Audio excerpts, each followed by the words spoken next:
But that 500 turned into about 500,000. Well, And as a business model, like you can't tie yourself to an ever reducing income, like in real terms, like that just doesn't work. Like that's like business 101. mm, You have to make profit. Otherwise, what's the point? Like your business will close. And then ultimately you serve nobody. We've all heard about the 6 minute medicine. yes. And that's because, when you're bulk billing, essentially every minute after 6 minutes, you're effectively losing money. Hello, everyone. Welcome back to another episode of Passive Income Doctor. And today's episode, we have another doctor interview. Today, we have Dr. Suresh Kurwerka, a GP in Queensland, who also has his own social media, podcast, YouTube channel too. Welcome to the show. Thank you, Daniel. Thank you for having me on. It's lovely to be here. Yeah. I guess we'll talk today, I guess, firstly about kind of medicine, and also we'll also talk about, financial health and investing, and then also as well about the social media side of things. So let's start off. What influenced your decision to study medicine in the first place? You know what? I often ask myself that. I think it kind of probably came from my dad. My dad was a GP back in England. Mum was a nurse, midwife, and then nurse, and then advanced nurse practitioner. And my brother was a GP. He kind of went into training before me. He's older than me, and I think all of that, is definitely going to have influenced me. I mean, that's what I knew. Um, but I remember thinking when I came to like did my A levels and back in England and applying to university, and I was like, okay, do I want to be a doctor or do I want to be an accountant? Do I want like a kind of cool job that's I can help people and it's kind of sexy and whatever? And little did I know, not really like that. Or do I want pretty boring but like stable kind of income and so on? And I chose the medicine because that's probably what I knew. And so yeah, like I mean, everyone, people ask you, and they expect you to give some like massive Mm. answer of, oh, I really wanted to help people. It's like I kind of just fell into it. Yeah, definitely. I think I remember back to my medical school interviews. Everyone stressing and trying to come up with a unique and creative answer how to answer that question. So yeah. So tell me, so you finished studying medicine in the UK, and can you tell me a bit about your training journey after that?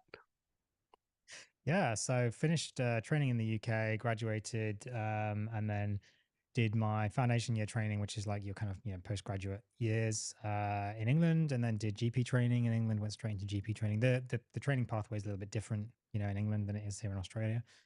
Did my GP training, stayed there then for a year or so, maybe not even that. Yeah, how long did I? Yeah, I think about a year. Asked my wife how long did I stay in England, um, and then we came out to Australia. So I kind of came out as a qualified as a GP. I knew pretty much straight away. Like I didn't really want to be like a salary GP. I didn't really want to be a partner somewhere, and I wanted to just locum, like move around a little bit, just kind of get the feel of different places, get a sense of what I wanted to do. And then actually turned out we had to make some decisions. So we decided rather than we had to move house, we had to pretty much like move city anyway, for like my wife's training and stuff. We were like, well, we'll just move country instead. Why not? And can you tell me about when you arrived in Australia, kind of which locations did you work at, and where you settled now? Yeah, so we originally came over to New South Wales. We actually wanted to come to Brisbane, where we live now, because we've got some family here. But we came over with an agency because we thought that would be safer. Mm, Because we'd heard some like horror stories yep. about some GP practices in Australia, which is one of the dark sides of kind of general practice, which we can Mm, talk a bit about if you're wanting to. So we'd heard some horror stories. We thought it'd be safer to come over with an agency. I mean, turns out we kind of naively thought they had our best interests at heart. I mean, yeah, very naive. They really just wanted to place us where they wanted to place us, and they were like, oh, well, there's no jobs in Brisbane and you're never going to get a job in Brisbane. And actually, when it turns out there was loads of jobs in Brisbane, I mm, literally could have had almost my pick of places to work yeah. in Brisbane at that point. So we ended up in Central Coast in New South Wales, which was really nice. And it was really nice to live there, really nice kind of coastal town. Great to just get the beach. I mean, it was like classic Aussie life, really. It was really nice. But then, a few things happened, and my wife had to move, apply for training for her position. She's a doctor as well. She's a pathology trainee. And I actually kind of had a little bit of a falling out with, my practice that I was in, and the region was kind of saturated. It was hard to find work, with the restrictions as a foreign graduate. So Mm. we ended up just moving, and then an opportunity came up to move to Brisbane. Fit with me, fit with my wife, with kids. So it was just, yeah, let's come back to Brisbane. Family here, and that was about 4 years ago now. So we moved back to Brisbane. So yeah, it's been an interesting journey. Yeah. I've seen a number of different practices, and yeah, interesting journey. Yeah, and definitely, I think, when you're going through medical school or even GP training, you're not really taught about, business contracts, what to look out for in a contract. And yeah, you hear of some horror stories about, unfortunately, for example, practices not paying GPs for the locum work, or, delaying payment for months, or, worst case, even, some closing up shop as well. And I guess, maybe some locum agencies or recruitment agencies are better than the others, but, maybe perhaps they were looking to see which practice was, offering a higher commission to, or more desperate to get a GP perhaps. Yeah, it's hard to know. I mean, I don't really know, but the agency was fine. I mean, there were no real issues there, but I saw some good, I saw some bad practices. I won't name them, of Mm, course, but I never had those issues with practices, not paying and stuff. But that was a concern, that I had. But yeah, you're not taught any business, in medical school, and I'm not, often wonder what we're actually taught in medical school, but that's another mhm, conversation, different podcast.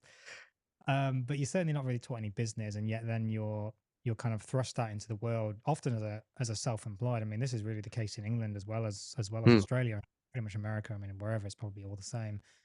You're thrust out into the world, go and make a business, go and start a business, and you're like, well, where's my business training?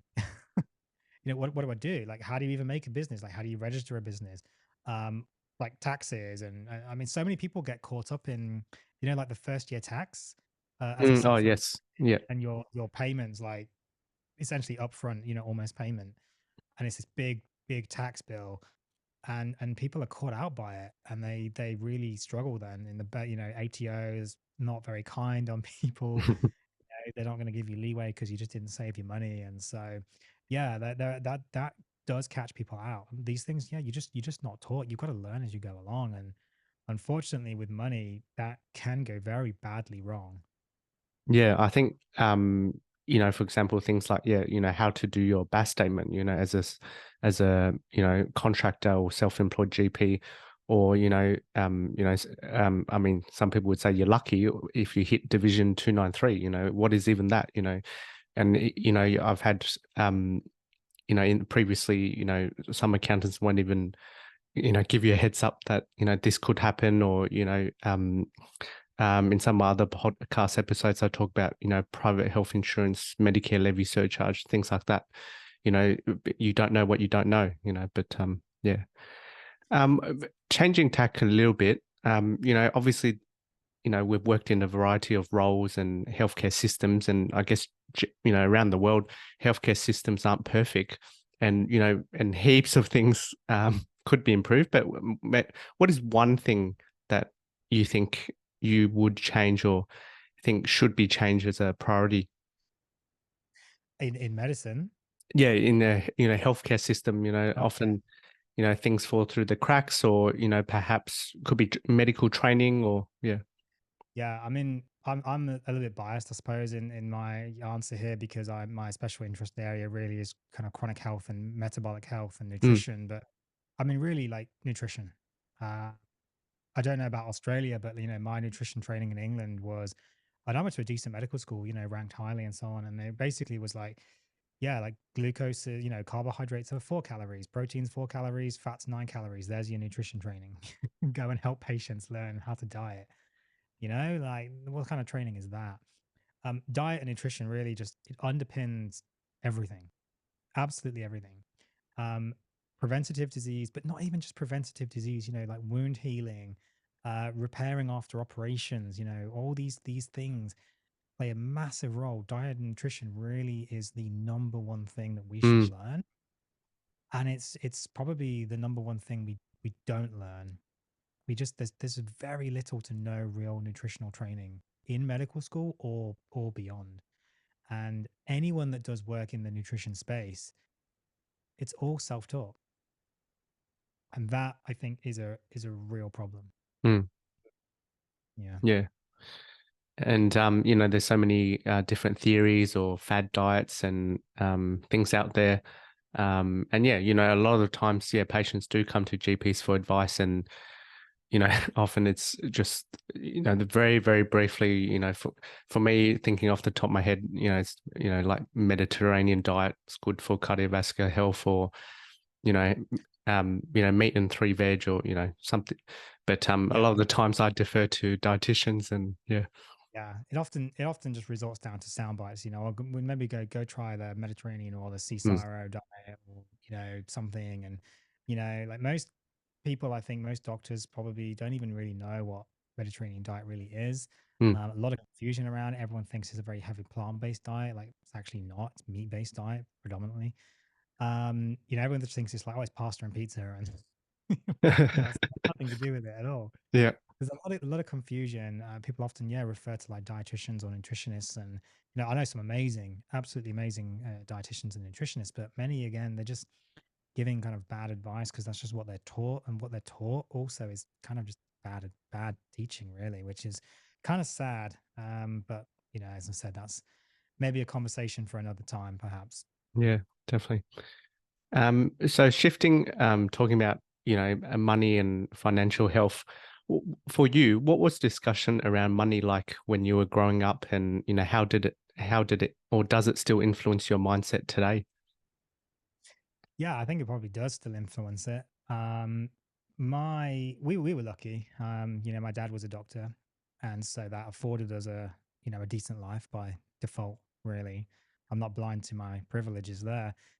Um, my dad actually was a GP. He retired before they kind of got like the massive bump in pay. Oh, So, okay. Mum was always a bit angry at him for that, because he could have carried on, but he had a heart attack, and I think very sensibly decided that it was time to cut back Mm, and unwind. He didn't need the money, he had lots of investments and so on. So, but he was quite frugal, very very frugal. Quite would be an understatement. And he would like go behind us, like turning lights off, and mm, oh, you've been in the room for 5 seconds, you don't open the window or something, like you don't need the light on. The moment you'd leave the room, he'd be hovering there to turn the light off. So like he turned like the kettle off at the plug, so wow. he thought that would save energy, and so it wasn't like a tyrant, don't get Mm, me wrong. We lived relatively, frugally. Yet we did go on, nice holidays and stuff every once mm, in a while, of course.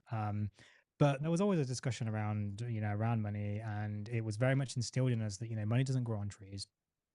We have to respect that, dad has to work. When my mum went back to work, it was always a conversation about, okay, well, we do this so that we can provide for you, and it's a balance.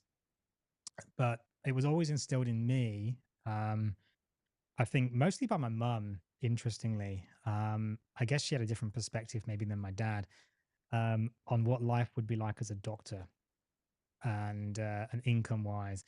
And I remember her giving me very good advice to not focus on the money.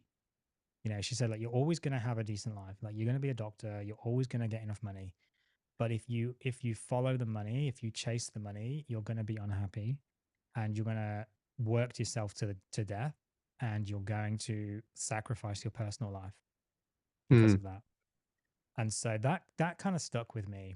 And maybe that's partly why I became a GP. I don't know, but um, that stuck with me. That, yeah, like, there's more important things than money, and that's the way that I still live. And again, like, don't get me wrong, I'm a doctor. I earn a good money and a good wage, but I work to live.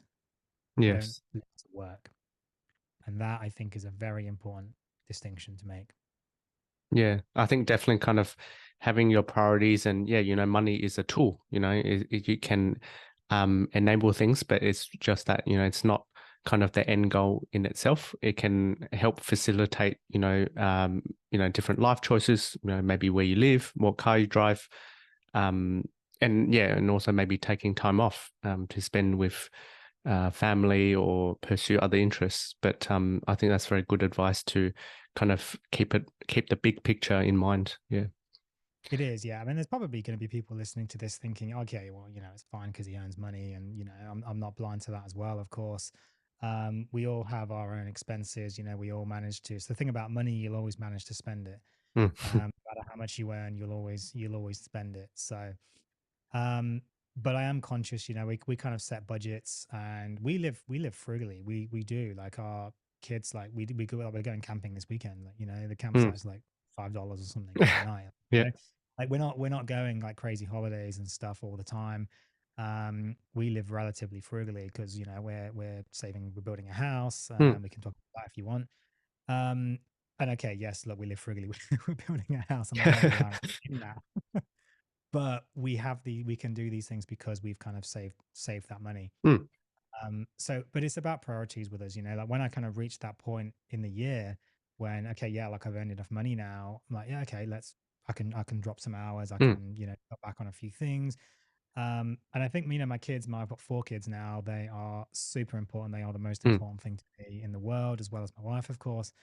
um but I never wanted to be that person that didn't take time off for their kids. And I love my dad. He's now passed on, but he I when you're a kid, I understand now why he did what he did, because he mm, had to work. Didn't mm. really have much of a choice as a partner. Like, your home visits and stuff, like, they just fell on you. There was no one else Mm. to do them, no backup. Yeah. And I get why he did what he did, but as a kid, you just remember him not going to the birthday parties, not going to the parents' evenings, the Father's Day celebrations and stuff at school, and you don't understand when you're a kid. Now I get it, but I never wanted my kids to feel like that. Yeah. So sometimes, you have to just sacrifice the money when you're self-employed. You don't work, you don't earn, Mm. but some things are actually just worth taking the time off. Yeah, I think that's a good reminder. I guess, I'm someone who doesn't have kids at the moment, and kind of, and maybe, yeah, working a bit more hard and trying to set up my investments. And yeah, if I have kids in the future, having the assets growing in the background. And this is a mindset that, I've spoken to some other kind of relatively young property investors, what they have in mind as well.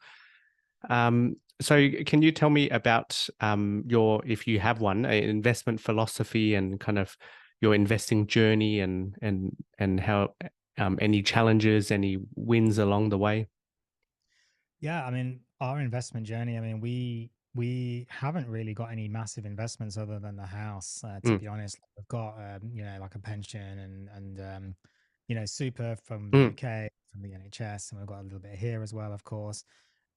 Outside of that, I mean, like, we've dabbled in crypto and, like, pretty much just lost money, like probably most people have. yeah, You know, I think probably my or our investment kind of journey can probably be summed up by always, just getting late to the party, pretty much. Which I think I probably get from my dad. He was the same. yeah, Like, for so long, we used to say to dad, like, like, invest in property, invest in property. Like, he had the money to do it back in England before, like, the housing boom and everything.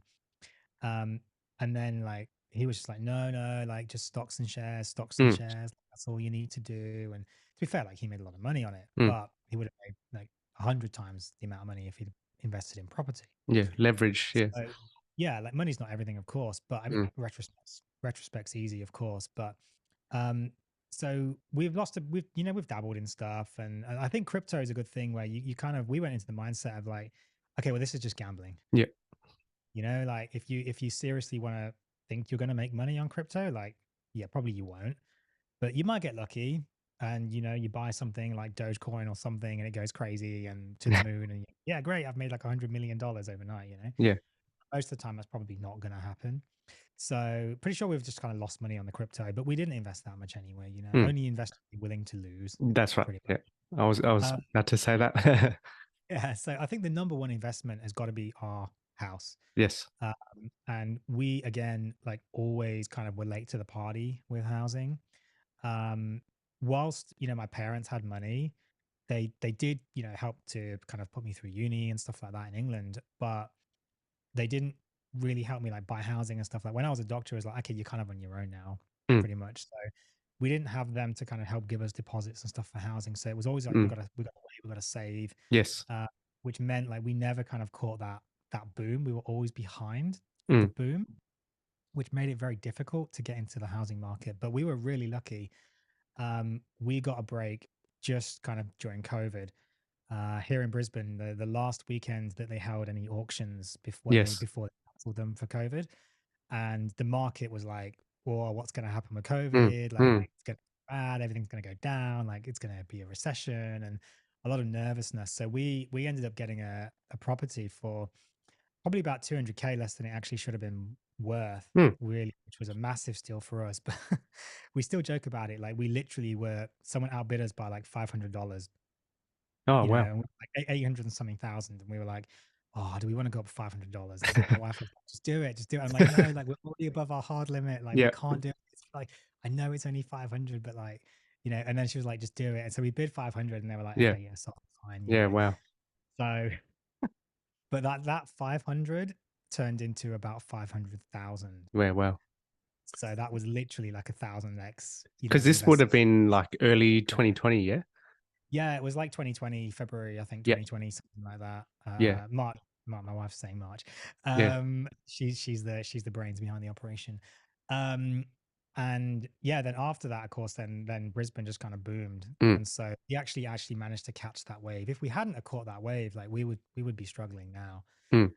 Even now, like as two doctors, we would still be struggling. And to be fair, that's because we've got four kids. But Yeah. um, primary residence, I think, because there's no capital gains tax, Mm, there's no like the other stamp duties, but other than that, there's no taxes or anything to pay. So that is always really going to be, I think, your primary investment for most people. yeah. For most people, um, because unless you go bankrupt or something, like property as well, like yeah, there might be a recession and there might be one coming. There's cost of living crisis, but in the long run, it's probably always going to go up if you can just hold it for long enough.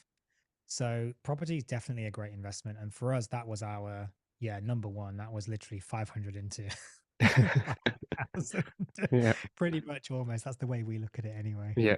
I might make that the title 500 to 500,000. But Certainly. yeah, I think yeah, Australians love property. I think a lot of countries around the world, but I think Australians particularly too, and especially, I think the majority of Australians' household wealth is in their home that they live in. Um, and also, I think there was another statistic I heard where I think one of the highest correlators of kind of poverty when you're over 60 or whatever is whether you own your own home. So then for a lot of people, yeah, even if you have other investments outside your own home, say investment properties, maybe you buy in a mining town at the wrong time, or maybe you buy shares and then another GFC happens. But then if you've got that own family home that, is paid off by retirement, then you're not subject to rental increases, if you're forced to rent forever. Yeah. And then also as well, you could downsize, etc., etc. So, there's pros and cons. I know some people are hardcore rent investors, where they put all their borrowing power into buying investment properties and then just renting and having arbitrage that way. But then I think for the majority of people, I think the emotions of having the security of your own home versus just the hard numbers, I think a lot of the time, family decisions, having that security, um, you know, having kids, go to the local school, I think that wins out. Yeah, it does. I mean, certainly for us, we've toyed with the idea of reinvesting, at times as well. And yeah, for us, I mean, really the key thing is just that security. And it's small things, like just being able to put up like photos Mhm. and not have to get permission, Yeah. and not having to deal with like rental inspections and Mm, this kind of thing as well. And knowing that no one can just come and kick you out as long as you mm. just keep paying the mortgage, like you're good, pretty much. That is a big deal. Rent investing, yeah, like we toyed with the idea for a little bit, but we decided to just put our money into the primary residence. We're not what some of these people with like 10 properties or anything. We've got one that we live in or that we're currently building, and then we're renting at the moment while we're building that. Yeah. Or if you're happy to share, can you tell me about, building? Is it you're trying to build like Yeah. your forever home or? Well, I mean, we've been trying to build our forever home for like 5 years in Yeah. various, in two states, in like four different suburbs across 5 years, and even probably back in England as well. So it's been a long Mm, journey, and unfortunately, we had it all kind of set up, and it was going to be this amazing house, and then the interest rates basically started rising, mm, and then the bank basically just pulled the mm, funding and said, no, we're going to lend you $500,000 less mm. than we would have like a month ago, and that just kind of pulled the rug from underneath us. Yes. So we had to go back to the drawing board. We had to like chop it in half almost, like cut out like 150 something square meters and Wow. story because it's a sloped plot, and it's still going to be a great house, but it's not going to be a forever home anymore. So it's been a bit of a rocky journey, Mm, uh, but ultimately we're still going to get a really good house. yeah. And now we've looked around it, with the framing and stuff, and it's like, yeah, we're actually still going to get a really nice house. Yes. But yeah, it has been a rocky journey. And one thing that we learned from the process was, and to be fair, I think everyone says it, but like you don't want to believe it.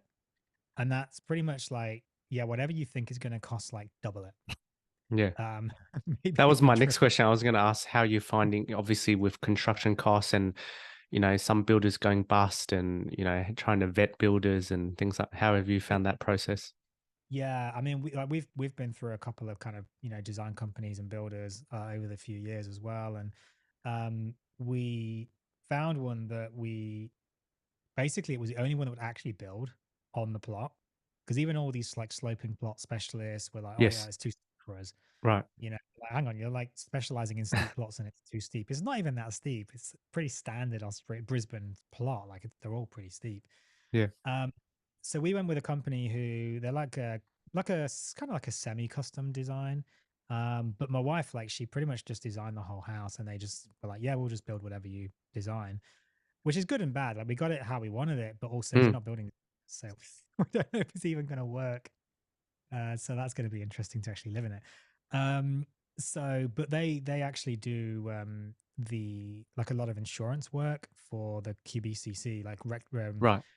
rectifications and so Yes. on, like picking up other people's work that then gone bust. So we figured, Mm, like, well, if they're doing that, like they've got an income stream, they've been around for a while, like they're doing active properties, like in Brisbane.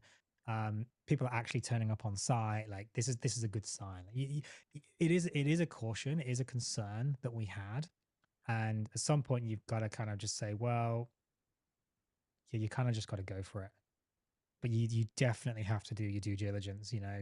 Look up the insurance, look up.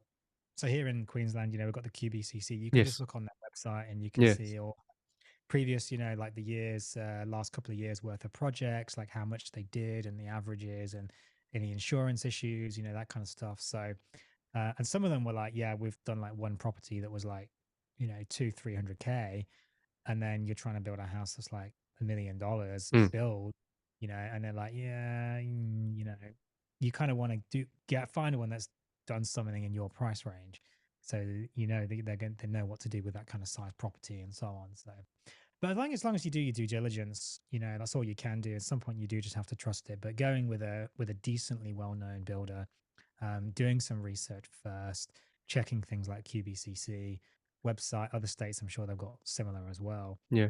Um, and then just like talking to people, I think is also really good feedback. We didn't know anyone that had used this builder particularly, but just getting a sense from people like, what is the process like?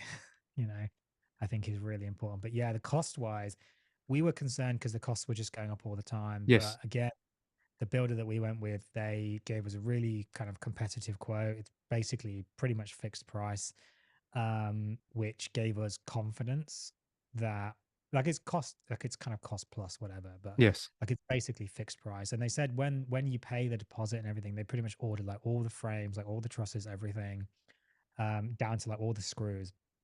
So that gave us confidence that if price rises go up, well, they've already paid for it, so Yes. it's not really affect us. Yes. Very good tips. So, switching gear a bit, there's a trend in Australia where more and more GPs are moving towards mixed billing and private billing. And can you tell me like your experiences and any tips for, a lot of colleagues of mine are very hesitant to kind of move towards private billing. Um, yeah, can you tell me your thoughts? Yeah, absolutely. I mean, I'm conscious of time, so we can always do another one after this if you want as well, and stitch them together. But yeah, basically, I mean, it's a slightly contentious issue. So I'm a fully private billing doctor. I actually recently lost my kind of last bulk billing patient. They didn't die; they just moved away to another place. So they were kind of like a legacy kind of bulk billing because they had Yes. issues. They need bulk billing. Um, in times of desperation, whatever, like yeah, I'll bulk bill, and I actually bulk billed someone today, but pretty much it's pretty few and far between. And the reason for that is because I get asked this a lot. Why do I privately bill rather than bulk billing? Well, number one, I mean, Medicare, if you take the Medicare rebate for the payment, and that's what bulk billing is, it's not free, it's taking the Medicare rebate. Mm, You basically are by default taking over a 50% pay cut from what the recommended rates are set by the Australian Medical Association, the AMA. Um, so that's the first thing. You're just straight up taking a 50% pay cut. Now, some people will just take that and that's fine and they'll be okay with that. And don't get me wrong, you can still earn a good wage, bulk billing. Um, but then the problem with that is as much as people try not to, and I don't think anyone really consciously makes this decision, if you're taking a 50% pay cut, you may end up giving 50% of the service. And I put myself in that category. I don't, cast aspersions on other doctors. I found myself doing that at times, which when I didn't purposefully mean to do that, but I noticed when I was mixed billing that I was giving people who I was bulk billing probably less of a service, mm, which actually, when I realized that, that kind of really upset me. When I was bulk billing, because I did start out just universal bulk billing yes. in a fairly low economic area, and it was fine, and I made decent money, but it was really hard to kind of get enough money, and something had to give, and unfortunately, it was the service, and there was a point where I was actually seeing essentially like four patients at once, and not in a shared appointment. Like they were, one was doing an appointment, I was doing like an excision at the same time, and one was having an ECG, another one was Yeah. having like ABPI, and then someone was waiting for like an earwax irrigation, like a suction. And I was kind of had this like eureka moment of like, what the hell am I doing? Like, this is crazy. Like, I'm Mm, literally consulting like two other people yes. while I'm doing excision, like through the curtain. Like, this is not good care. Like, this is wrong. Like, I shouldn't be doing this. And if this is what I've got to do to pay the bills, like that's just not right. So I moved to mixed billing. And then, yeah, later on, I realized, yeah, I was probably just giving people less care when I was bulk billing them. And that's a failing on my part. And that's not to say that bulk billing is less care. It's not. But I think there is a danger that can happen. We've all heard about the 6 minute medicine. Yes. And that's because, when you're bulk billing, essentially every minute after 6 minutes, you're effectively losing money. Um, and so there is a temptation, real or perceived, whatever, that once that 6 minutes is up, that's what Medicare is paid for. Now, the doctor after that will then choose to either just do it for free, essentially, or that's the end of the consult. So 6 minutes, either the doctor loses or the patient loses. Mm, Nobody wins. Nobody yeah. wins in that scenario. So that's why I privately bill, because I want to give the patients the time that they need, that they benefit from. And, proper preventative care, like it takes time. You can't do that in 6 minutes. Most of my consults run for like 36 minutes. Mm. Okay. Like if I'm doing that, like I'm literally cutting my pay in half. I can't afford then to be a doctor, basically. And there's some doctors out there that are literally, they would earn more working in Coles, on a checkout. And that's again no aspersions to people who work in Coles on checkouts, Mm. but you're a doctor. You've got all that responsibility, all that training, all those hex debts and all these kinds of things that you got to pay for, or your insurance, your indemnity, like all this Yes. kind of stuff. APRA fees, all those fees are going up every year, and people, the government, expect you to do that for on bulk billing rates. Like, it just doesn't work out. Yeah, I think what you mentioned earlier, I think it's very insightful of you. Had the ability to self-reflect and I think that's a good skill for anyone to have. But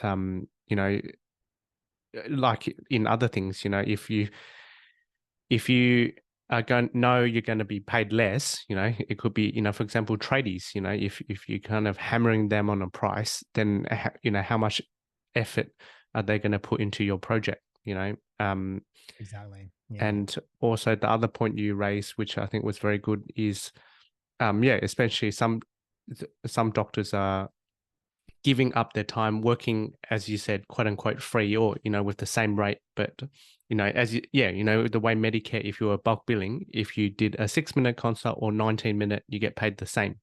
So Yep. essentially, if you did 19-minute consults for everyone versus someone who did 6 minutes, you'll be getting one third the pay.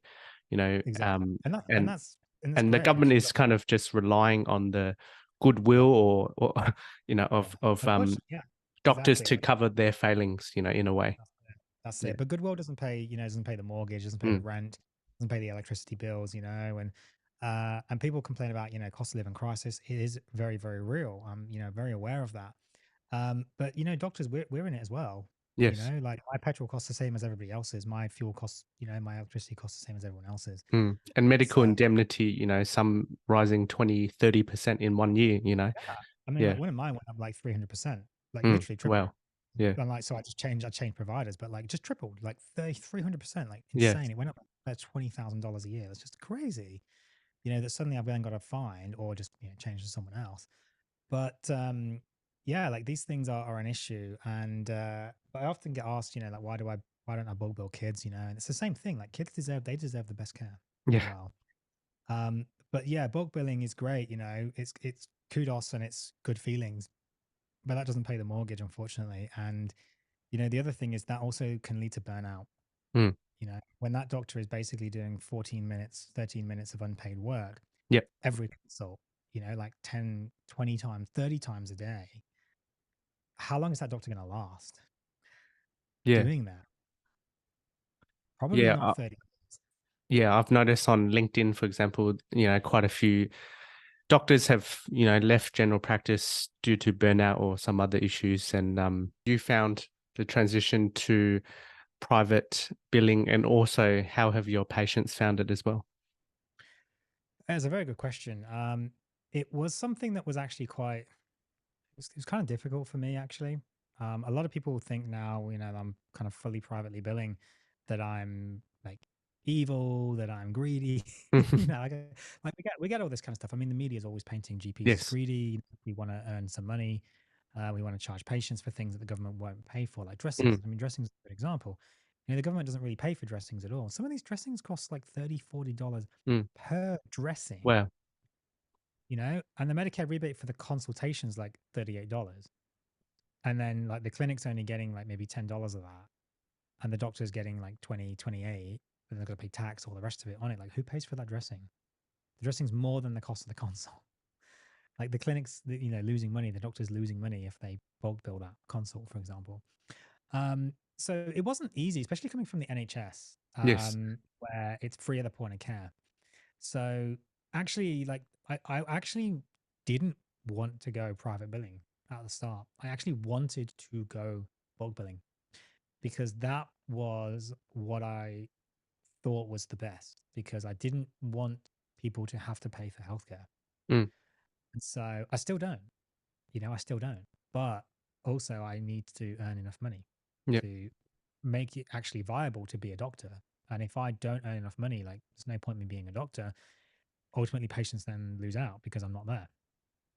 So it wasn't easy to transition for myself.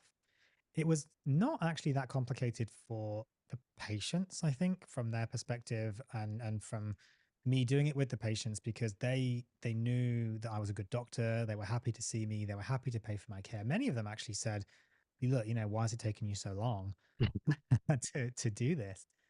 Um, because they valued the care. They thought they should have been paying for it.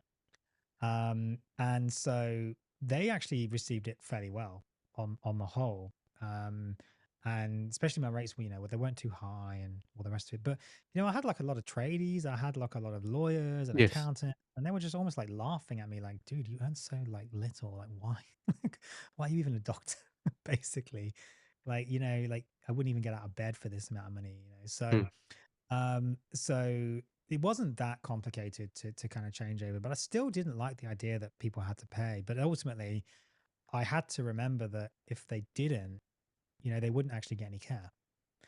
And so the overarching theme really there is, well, if you have to pay to get the care, you just have to pay to get the care at the end of the day. And so the biggest battle I think was actually internally Mm. with me, and it's something I kind of transitioned over probably about probably 4 years or so, to be honest, in my journey.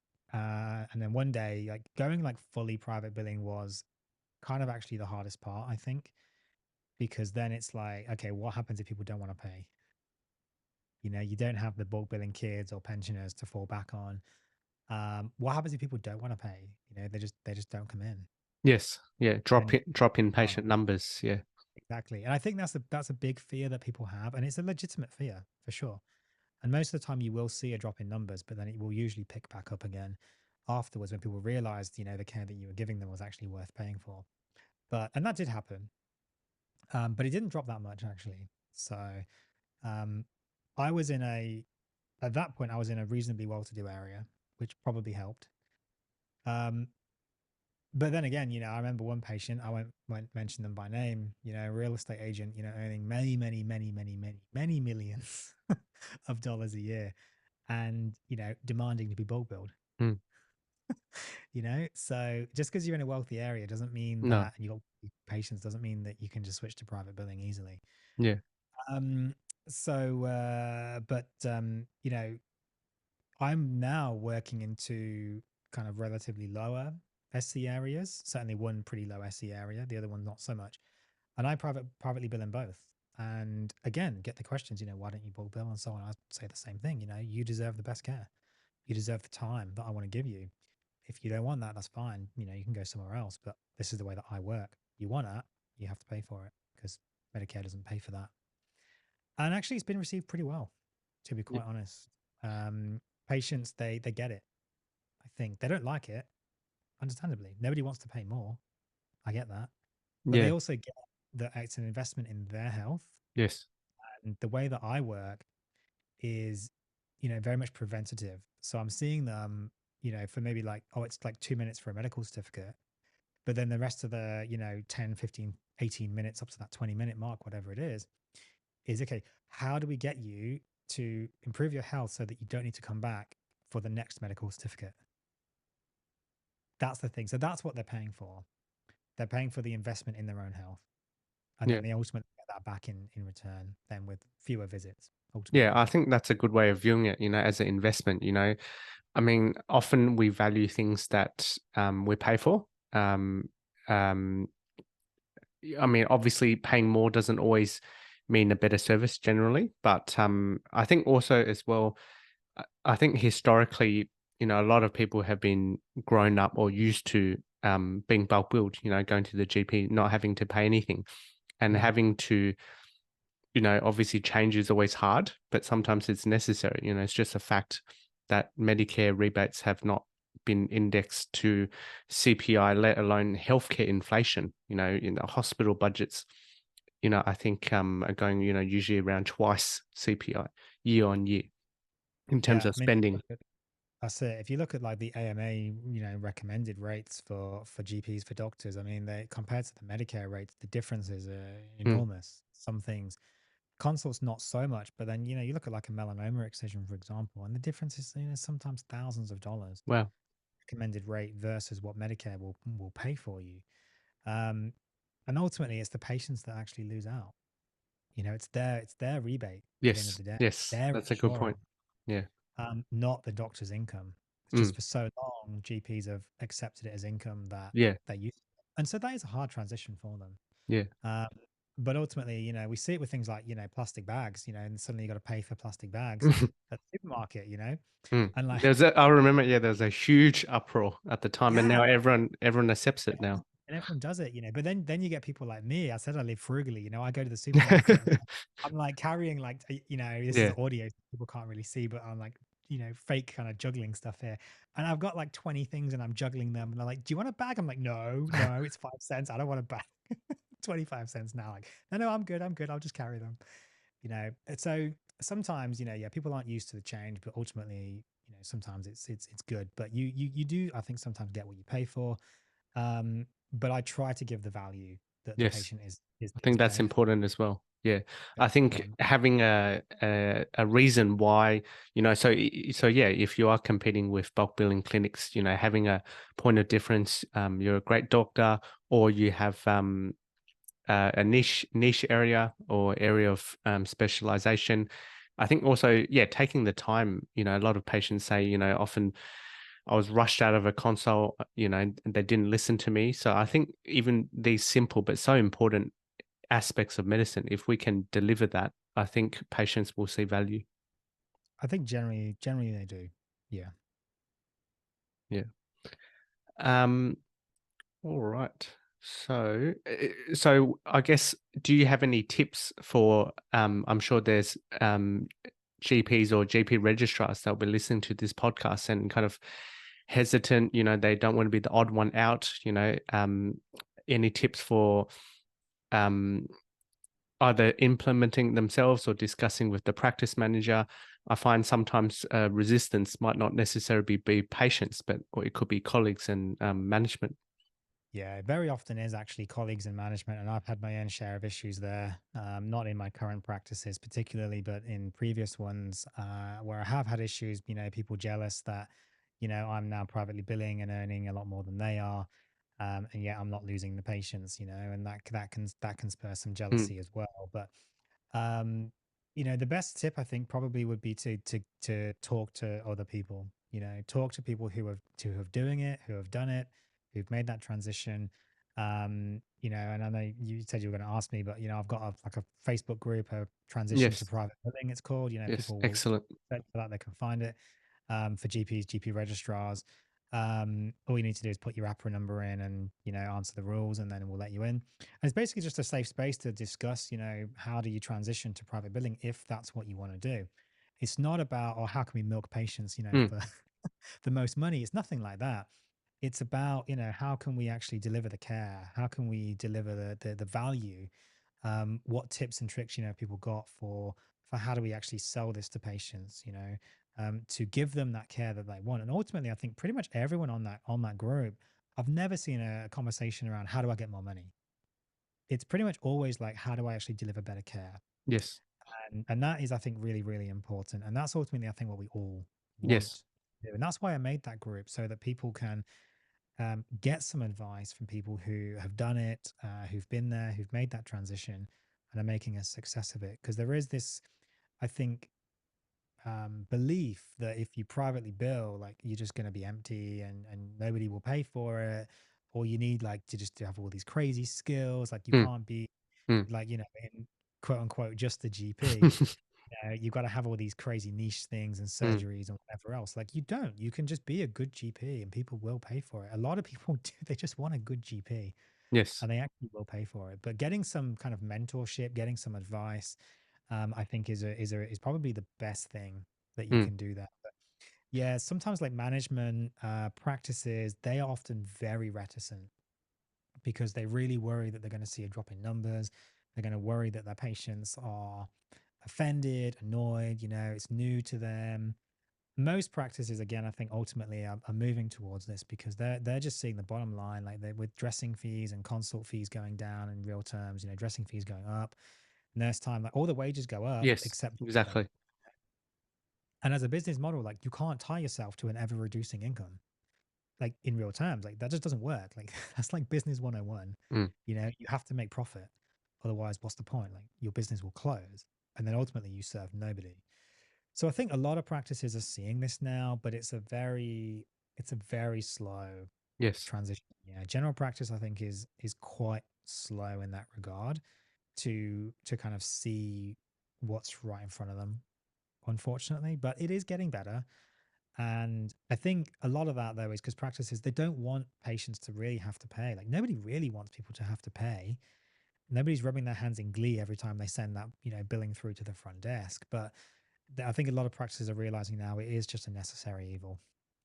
Yeah, and I think if doctors can, yeah, practice in a way that's true to their values and be adequately remunerated, I think that will help a lot of issues about burnout and sustainability of their career in general practice. I think, and overall, if GPs are staying in the workforce longer,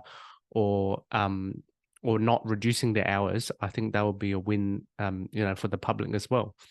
I, Um, I think I think you're absolutely right. And especially when it comes to like female workforce, we know our female colleagues get lumbered with a lot of mental health. Women's health cases they take mm, longer. We know that the system, and I know there's men out there that do this as well. I do mental health. I do predictive mental health work as mm, well. Um, but it does predominantly fall on women, our female GPs, and they are burning out because Medicare, the system basically just does not remunerate that work, the cognitive work. Patients don't really, they do value it, but they don't value it with their wallet. mm, And Medicare doesn't value it. And so it is constant devaluing of this kind of, longer form work versus like, quick biopsies or something like skin clinics, for example. Um, I think if we could actually change things like that would help a lot for recruitment and retention. And unfortunately, in the current system, the only way to do that is by actually privately billing and yes, charging for your time and just saying, sorry, I know it stings, but it's your rebate, not mine. yeah, And, that's right. you know, but that's a hard transition for people to make. Yeah. All right. So, do you have any tips in general for money management and investing from your experiences to date? Yeah, I mean, during like a little break there, my wife was reminding me that probably the biggest mistakes we've made are in property. We turned the 500 into 500,000, but we also that was luck. We've also lost a bit of money, and when it comes to housing, certainly, I mean, the one thing that we did, which we really shouldn't have ever done, two or three times, was actually just got over invested, Okay. over emotional, oh, this was going to be our forever home. Like, everything, every home's like our forever home. Yes. We'll pay money over the top because it's worth it to us. And ultimately then, losing out because we were just silly, really, getting over invested. So I think property wise, like being willing to walk away. There's always going to be another house. Set limits on what you want to bid at auction, for example, and really try not to go above them. And this is where things like buyer's agents, may be helpful. I'm still a little bit dubious on those, but I know some people do use them and rate them highly. Otherwise, then start investing early in things like ETFs. Just drip feed. Again, like this is not financial advice. I'm not Yes. a financial advisor, so but like I wish I'd done that. Just drip feed, Mm, dollar averaging. What do they call it? And just it just builds up over time, and compound interest is enormous. Compound interest. When we're seeing this now with mortgage rates, yes. going up, and everyone's like, "What the hell? Like rates have gone up 1%, and my mortgage is doubled." Because that's how compound interest works. Yes. Yes. A And so double-edged sword with exactly, leverage. Yeah. exactly. So if you can get that early on in your career and just start dripping money in, Mm, that's always going to be really useful. I think paying off things like HEX debts. I was lucky. I went to uni in England in a time where student loans were really not that high. I thought they were high at the time. I mean, gosh, they were not high by any means compared to now. So I was kind of lucky. I came out of uni and just pretty much paid it off with my first, kind of couple of yes. months worth of paychecks. But um, my wife paid off hers as well pretty early. So I think that was really helpful. We haven't got this big thing hanging over our heads anymore. But again, we were lucky because ours were nothing in comparison to what people have nowadays. Mm. So, but I think, you've really got to kind of look at your debts, look at your income, do the compound interesting, and actually just work out what the best thing is, I think, Yeah. for you. But ultimately, I think property is going to be a really good investment for most people. And just, remember things like cars, generally depreciating assets, are generally not a good investment. I mean, yeah, like fine, you go and buy a Jag E-Type or something, fine, if you can get one of those for cheap, fine. But most cars and stuff, yeah, like Mm, you got to accept you're just going to lose money on them. mm. And I was just curious, and it's up to you how much detail you go into with those quote unquote property mistakes or looking back in hindsight. Was it just kind of yeah, overpaying at auction, or was it kind of buying a property that was not suited to your long-term needs, or was it buying at the wrong time, or Just purely overpaying.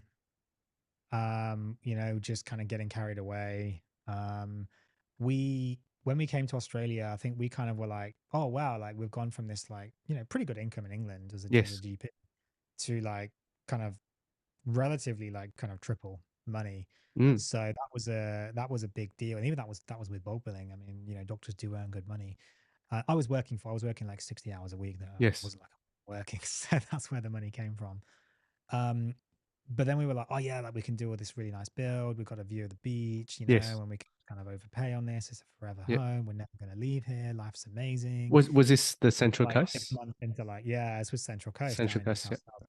And this was like, I don't know, like 6 months or something into like arriving in Australia. I mean, in Yes. hindsight, we were stupid to buy a Right. house. Like 6 months into, and then like we literally like 6 months later, we're like, yeah, we're moving out again. Right. And we lost like 100 grand on that house because then Yeah. COVID hit and Yes.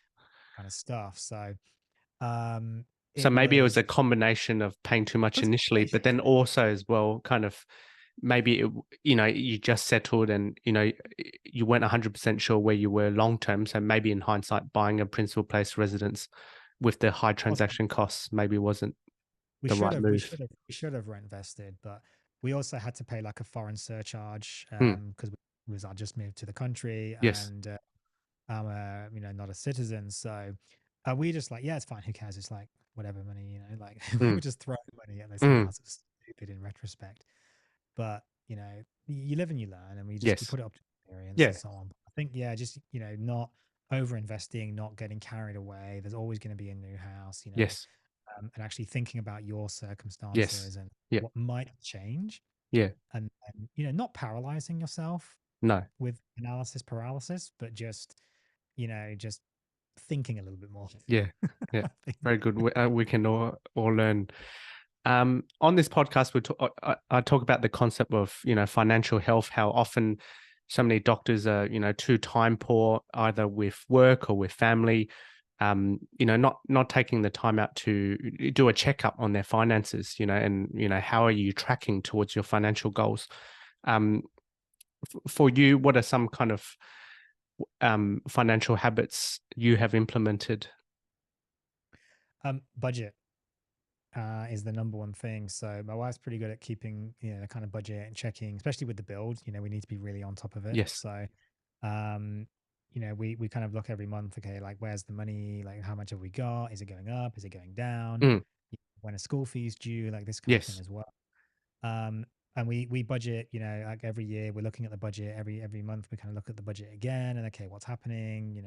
Do we need to make any changes?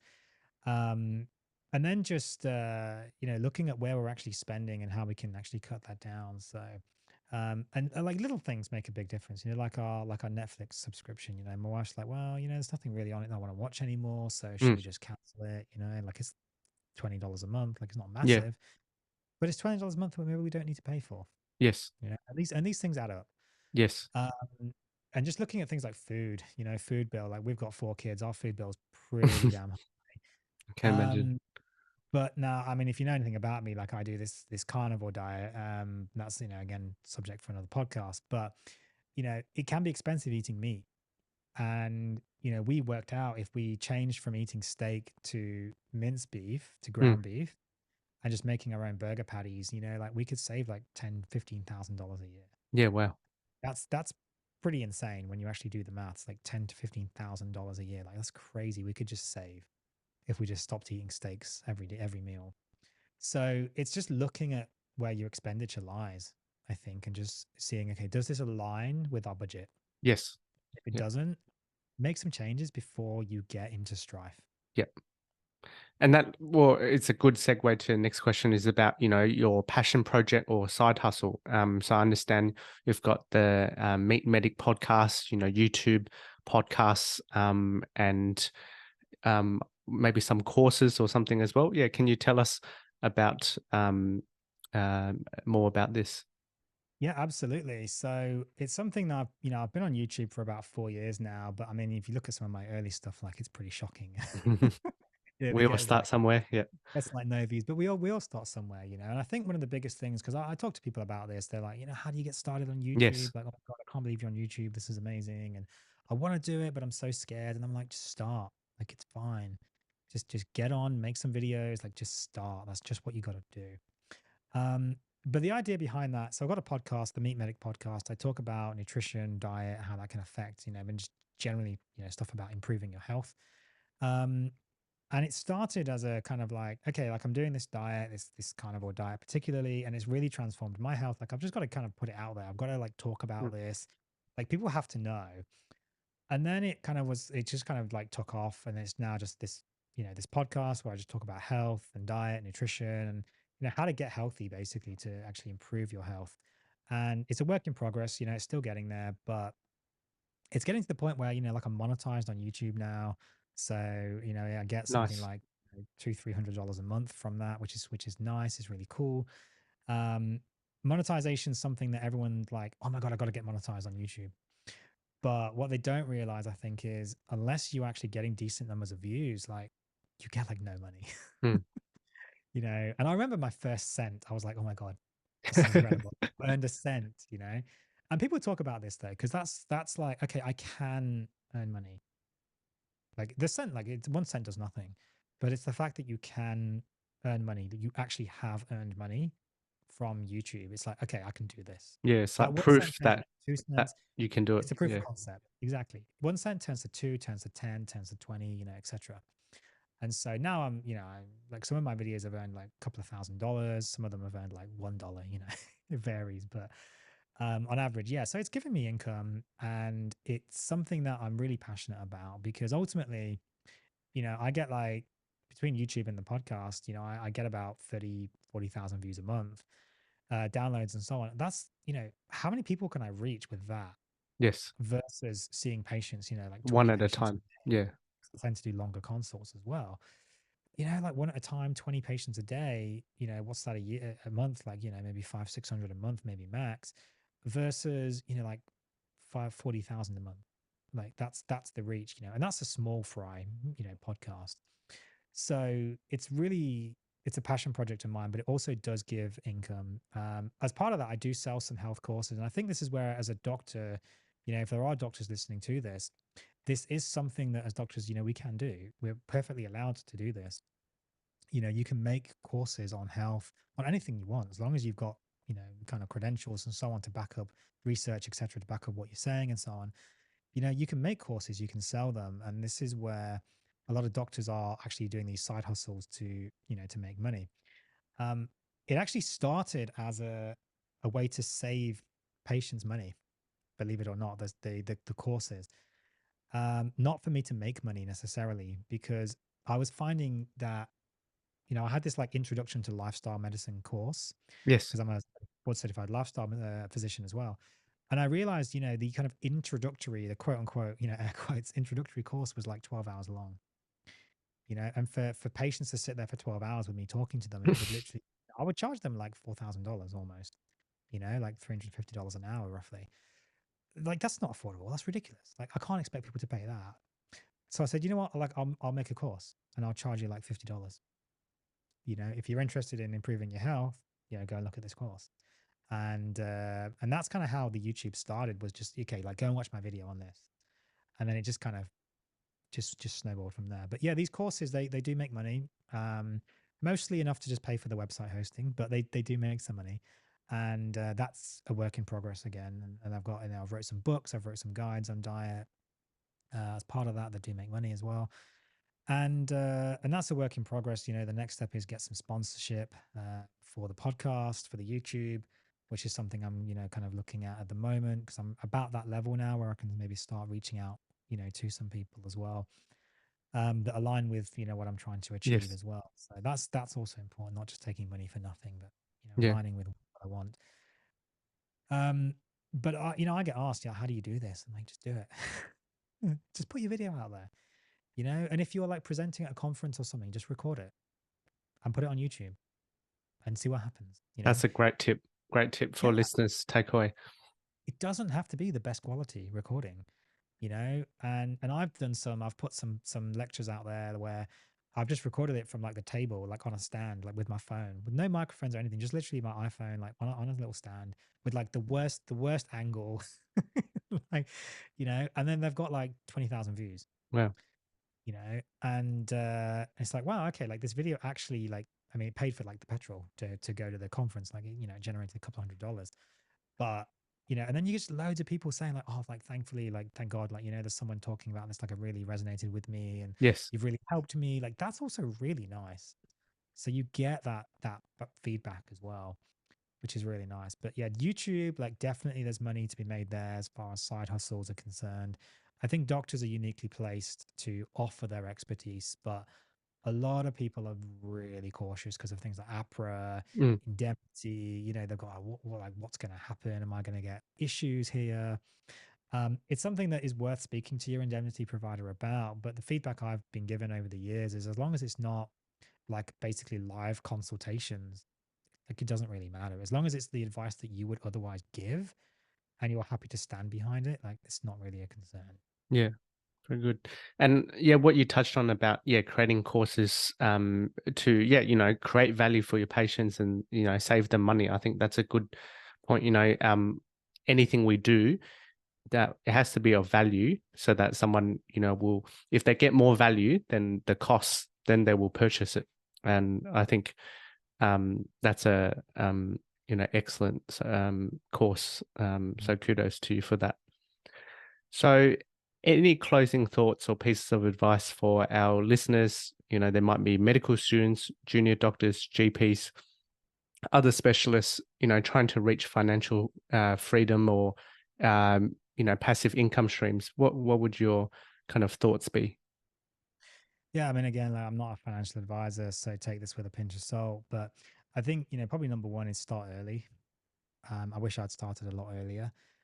Compound interesting is incredibly important. Don't kind of overinvest things like properties. Think with your head, not Yes. necessarily with your heart. Don't be afraid at the same time to go in. If it really is genuinely a forever home, fine.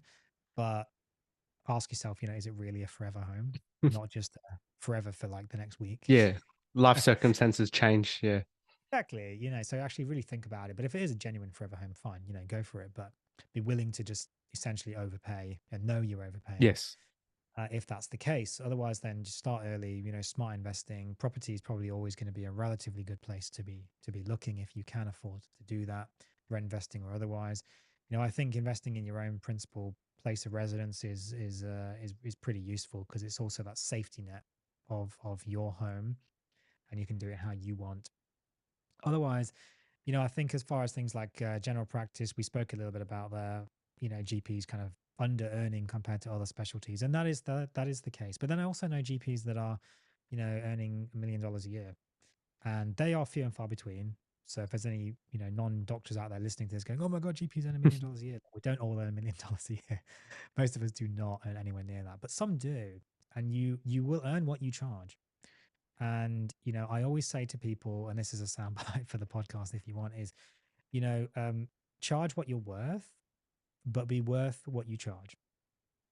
Mm. And I think that is a really important thing. And that's what I learned really early on is you've got to give that value back to patients. You can't expect them to pay in this current climate, especially. And this goes for GP, it goes for specialists, other specialists, of course, GPs are specialists as well. Surgeons, OBGYN, like whatever, it doesn't matter. Physios, nurses, whoever's listening to this, it's the same thing. Be worth what you charge. You can't expect people to pay for a service where they're not getting that value. or the very least, they're not going to come back, and they're going to be upset, and they're going to go and tell people, and then you're going to lose Mm, customers, lose patients. You know, give them the value. Don't be afraid to charge them, but give them the value. As long as they know the charge up front and they're agreed to pay it, then there's really no harm done. They know what the charge is, they've agreed to pay it, but give them that value. And then otherwise, just speak to people. Seek mentorship, speak to people. Join like social groups where people are talking about this stuff, like my transition to private billing group. I've got a few other like GP special interest groups and stuff as well. People can contact me if they want, and you can put my social media and stuff on the description for the episode, and they can get in touch with me if they want, and I can talk to them about my journey and my groups and so on if they want to as well.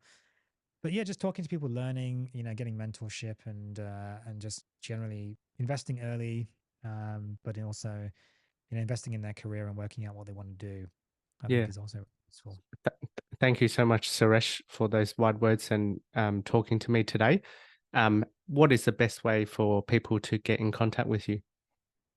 Probably through social media. If people Google the Meatmedic, MEAT Meatmedic, they'll find me. That's my website and my podcast and everything. They can find me there and contact me through that. Through all my social medias, pretty much all at the Meatmedic, YouTube, Twitter, Instagram, Threads, and whatever else is out there. TikTok, although I'm not really on TikTok much. I don't really get TikTok. I'm a boomer, so I don't really get TikTok. Um, but yeah, pretty much just social media, the Meat Medic. That's probably the best place to find me. Or if they just Google my name, they'll probably find me as well.